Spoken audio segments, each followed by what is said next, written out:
we've made mac and cheese plenty of times here on my channel, but I love mac and cheese so much, I thought it deserved a solo spot here on my channel so you can reference back to it. So that's what we're gonna be making today. I have the ultimate Southern baked mac and cheese. You're gonna love it. Let's go. All right, so to start, we're just gonna cook up 1 box of elbow noodles. And I always like to use this better than bouillon. It is just a chicken base, basically the same thing as a chicken broth, so you can also use that as well. This is just a great way to go ahead and get that flavor added in with that first layer with our macaroni noodles themselves. So I'm just gonna get them into some boiling water and boil them until they're al dente. So while our macaroni noodles are cooking up, now's a great time to come over and start shredding up all of my cheeses. I really love to use fresh cheese, especially if I'm wanting to do a really good baked mac and cheese. I'm gonna go ahead and shred my own. I like to use a sharp cheddar, the yellow kind, because don't bother with the mild or medium cheddar if you're doing baked mac and cheese if you really want to taste the cheese in your mac and cheese.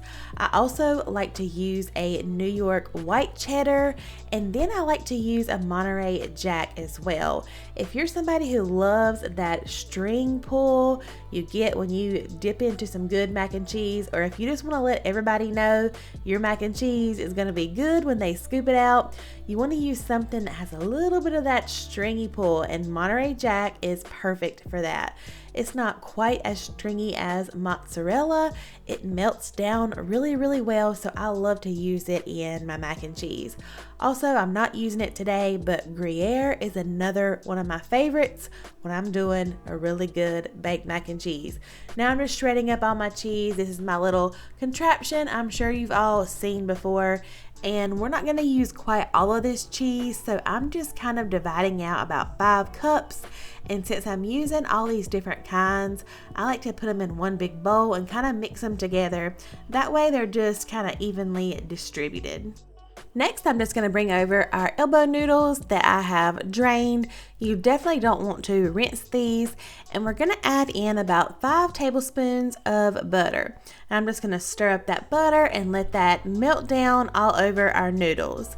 Next, we're going to add about 1 cup of sour cream. We're going to add it right in, stir it all up, and then next we're going to add in our seasonings.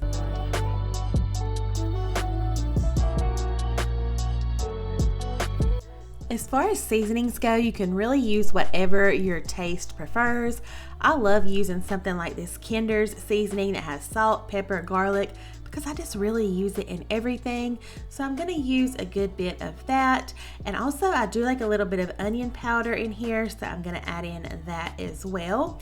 And then lastly, we're gonna add in some smoked paprika. If you just have regular paprika, that will definitely work, but the smokiness really does come through in here, and it just adds a little something. And also the smoked paprika adds a little bit of color too, so I love adding it in.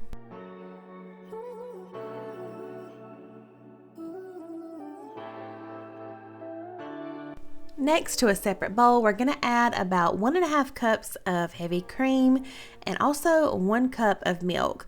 We just always keep 2% milk, but really any kind of milk. Actually 2% or whole milk. I really wouldn't go any less fat than that.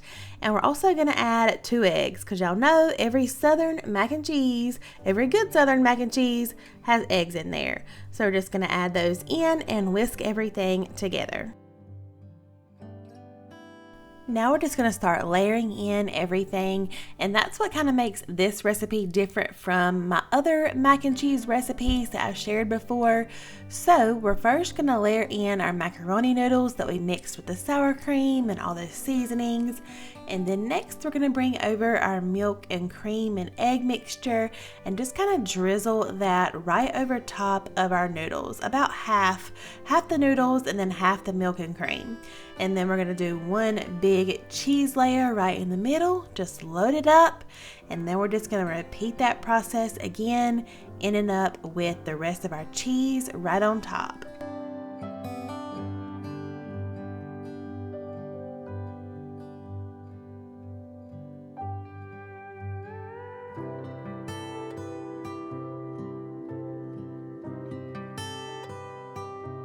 And lastly, we're just gonna sprinkle it one more time with a little bit more of that smoked paprika. I love adding paprika to the top of baked mac and cheese. It just really adds to the color. It just makes it look so delicious, and you can really taste it too. So this is going into the oven at 375 for about 30 to 45 minutes. And if it gets a little bit too brown, you can just lay a piece of tinfoil over the top. You don't have to kind of wrap it around it, just lay it right on. But I never have that problem. This is how it came out after about 40 minutes. It is so, so good.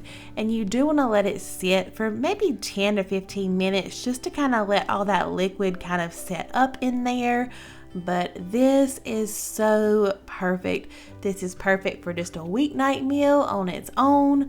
Or I really wanted to share it because it goes really great with an Easter ham, or of course the holidays. I mean, you can have a baked mac and cheese anytime, even for summertime cookouts. So here I am trying it.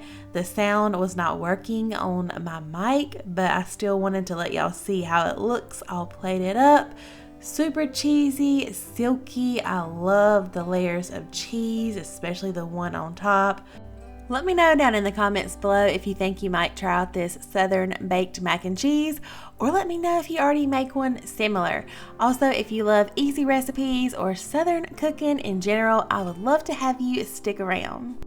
Alright y'all, thank y'all so much for cooking along with me today. I hope that you give this mac and cheese recipe a try. You're gonna love it. I hope you're doing amazing. Subscribe if you haven't already, and I will see you guys real soon in the next one. Bye y'all!